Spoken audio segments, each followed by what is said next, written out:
તાજેતરમાં જામનગરમાં વર્તમાન કોર્પોરેટર અને વિરોધ પક્ષના પૂર્વ નેતા અલ્તાફ ખફીના જન્મદિવસ નિમિત્તે Sanjari education and charitable trust દ્વારા સમૂહ સાદીનો કાર્યક્રમ યોજાયો હતો, જેમાં રાજ્યસભાના સાંસદ ઇમરાન પ્રતાપગઢી ઉપસ્થિત રહ્યા હતા. આ કાર્યક્રમની ઓડિયો વિડિયો ક્લિપના બેકગ્રાઉન્ડમાં ઉશ્કેરણીજનક સંવાદો સાથેનું ગીત વગાડવા અંગે રાજ્યસભાના સાંસદ અને સ્થાનિક કોર્પોરેટર સામે પોલીસમાં ફરિયાદ નોંધાવતા ચકચાર જાગી છે. ગત તારીખ 19ના રોજ જામનગરમાં કોંગ્રેસના કોર્પોરેટર એવા અલ્તાફ ખફીના જન્મદિવસે Sanjari education and charitable trust દ્વારા સમૂહ સાદીનો કાર્યક્રમ યોજાયો હતો, જેમાં રાજ્યસભાના સાંસદ ઇમરાન પ્રતાપગઢી ખાસ ઉપસ્થિત રહ્યા હતા. સાંસદ અને સ્થાનિક કોર્પોરેટરની સમૂહ સાદી એન્ટ્રી સમયનો વિડીયો બનાવ્યો હતો,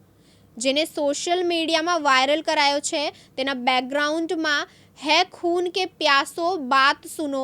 વાંધાજનક અને ઉશ્કેરણીજનક ગીત વગાડવામાં આવ્યું હતું. આ ઓડિયો વિડિયો ક્લિપ વાયરલ થતા પછી મામલો ગરમાયો હતો અને જામનગરના એક આગેવાન દ્વારા આ બાબતે પોલીસમાં ફરિયાદ નોંધાવી હતી, જેમાં એક સમાજની લાગણી દુભાય અને બે કોમ વચ્ચે ઉશ્કેરાટ ફેલાય અને વૈમનસ્ય ઊભું થાય તેવી ભાષાનો પ્રયોગ થયો હોવાની ફરિયાદ કરવામાં આવી છે. આ ફરિયાદના આધારે પોલીસે રાજ્યસભાના સાંસદ ઇમરાન પ્રતાપગઢી અને સમૂહ સાદીના આયોજક એવા કોર્પોરેટર અલ્તાફ ખફી સામે ગુનો નોંધ્યો છે, તેમજ સમૂહ સાદી સાથે જોડાયેલા અન્ય વ્યક્તિ સહિતનાઓ કે તપાસમાં જેઓના નામો ખુલે તેઓની સામે પણ કાર્યવાહી કરવામાં આવશે.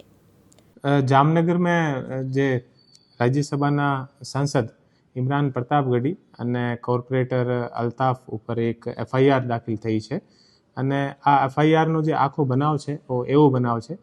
કે સિટી A ડિવિઝન પોલીસ સ્ટેશનમાં જે સંજરી એજ્યુકેશન જે ટ્રસ્ટ છે આને દ્વારા ગઈ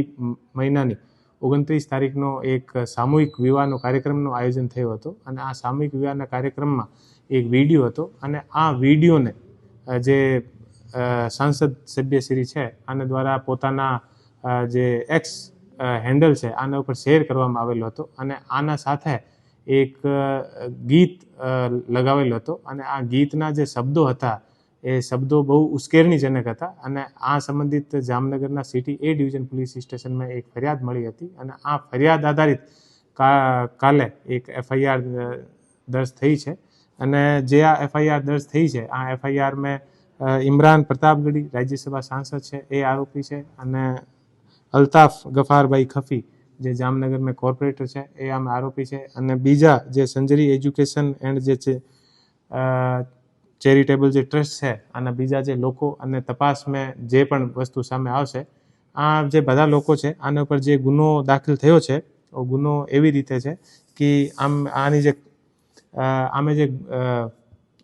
ગીત જે શેર થયો હતો આ ગીતના જે બોલ હતા યા આ ગીતના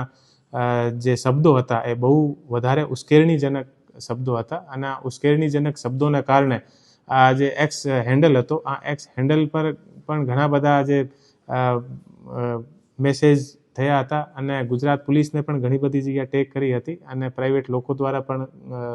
જે પોલીસ સ્ટેશનમાં અને બધી જગ્યાએ આની શિકાયત કરવામાં આવી હતી. આના અનુસંધાનમાં ગુનો દાખલ થયો છે અને જે ગુનો છે આની અત્યારે આગળની તપાસ ચાલુ છે અને જેવો ગુનો દાખલ થયો છે એ BNSની અલગ અલગ કલમો હેઠળ દાખલ થયો છે અને આમાં એક કલમ 57 પણ લાગી છે. જે BNSની કલમ જે 57 છે આમાં એવી રીતે છે કે કોઈ પણ માણસ 10 યા 10થી વધારે લોકોને કોઈ પણ જાતના ગુના કરવા માટે ઉશ્કેરે તો આ ઉશ્કેરણીના કારણે લોકો ગુનો કરી શકે તો આમાં 7 વર્ષ સુધીની પણ સજા હોય છે. તો આ કલમ હેઠળ અને બીજી અન્ય જે કલમ છે લોકોની ધાર્મિક લાગણી અને લોકોને વીજને વર્ગ વેમનસ્ય આપણે ઊભો કરવા માટે અલગ અલગ જે વસ્તુ હોય આના સંબંધિત ગુનો દાખલ થયો છે. અનિલ ગોહિલ, દિવ્યાંગ ન્યૂઝ, જામનગર.